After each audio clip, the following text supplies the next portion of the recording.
چې په مسجد کې کسان ناشي او یو کس مسجد ته دننه راغی،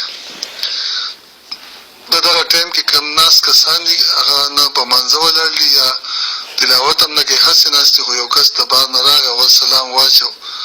د دې باره کې څه مسله ده، څه حکم دی؟ او یا یو سړی تلاوت کوي یا ذکر کوي او یو سړی راغی لسته کسان ناست دي، خو بس څوک ذکر کوي څه کې مشغول دي او سلام واچو، نو سلام باره کې څه حکم دی په مسجد کې دننه؟ وعلیکم السلام ورحمت الله وبرکاتہ. خټک بھائی الله دې خوشاله ساته، عزتمند شي. تاسو سوال کړی دی جمعات کې د سلام اچولو متعلق. محترم اورورا، جمعات ته چې بندر ادن نشي نو درې صورته عام طور باندې جوړیږي. یو چې رادن نشي نو جمعات بالکل خالی وي، دغه ټایم کې داسې ویل پکار دی چې السلام علینا وعلی عباد الله الصالحین. فتاوا محمودیہ مفتی محمود حسن گنگوہی سے جلد نمبر 15 صفحہ 379. خدا دعا صرف جمعات ته دراتلو په ټایم کې ثابت ده، جمعات نه د بهر وتو په وخت کې نه ده ثابت. دویمه خبره، جمعات ته انسان را دن نشو، څه خلق په منځ کې او په تلاوت کې مشغول دي اور څه خلق فارغ ناس دي. دا دویم صورت دی.